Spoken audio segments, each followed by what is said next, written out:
Hello friends, ఈరోజు మనము what is fault current and why breakers are needed అంటే fault current అంటే ఏంటి, బ్రేకర్స్ ఎందుకు అవసరం అనే విషయాన్ని బట్టి మనము అంటే కాన్సెప్ట్ని బట్టి మనం ఇప్పుడు ఎక్స్ప్లెనేషన్ చేసుకుందాం. ఓకేనా, అందరూ వినండి. ఇవాళ పవర్ సిస్టమ్స్లో చాలా ఇంపార్టెంట్ కాన్సెప్ట్ ఇది.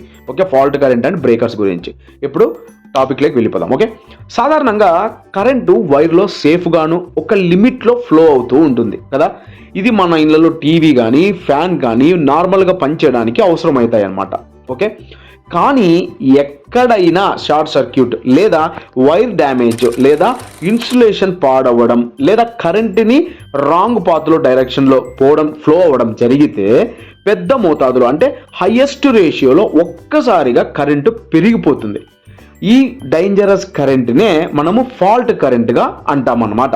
ఓకే, ఈ ఫాల్ట్ కరెంట్ చాలా డేంజరస్.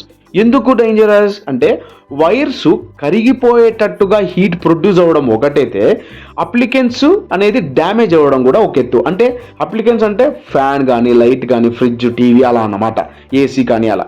అండ్ ఫైర్ యాక్సిడెంట్ కూడా కాజ్ అవుతుంది. పవర్ సిస్టమ్ మొత్తం డిస్టర్బ్ అవుతుంది అన్నమాట. రైట్, అందుకే మనము ఇవన్నీ నియంత్రించడానికి అంటే how to prevent those things అంటే అందుకే మనము సర్క్యూట్ బ్రేకర్స్ని వాడతాం. Fault current fault current detect అయిన వెంటనే బ్రేకర్స్ టక్కుమని ట్రిప్ అయి కరెంట్ని ఫ్లోని ఆపేస్తాయి ఆటోమేటిక్గా. అంటే మరి దాంతో ఏమవుతుంది అంటే కరెంట్ ఫ్లో ఆగిపోతుంది, అప్లికెన్స్ సేఫ్ అవుతాయి, ఫైర్ యాక్సిడెంట్స్ ఛాన్సెస్ తగ్గిపోతాయి, హ్యూమన్స్ కూడా సేఫ్ అవుతారన్నమాట. అంతేనా? కాబట్టి ఇది మన ఇళ్లలో ఇది ఇంకా ఈజీగా చెప్పాలంటే మీకు అర్థమయ్యేటట్టుగా మన ఇళ్లలో ఉన్న ఎంసీబీ లాంటిదే ఇది కూడా. అంటే ఓవర్ కరెంట్ వచ్చిందంటే వెంటనే ట్రిప్ అయి మన ఇంటిని సేవ్ చేస్తుంది అలా అన్నమాట.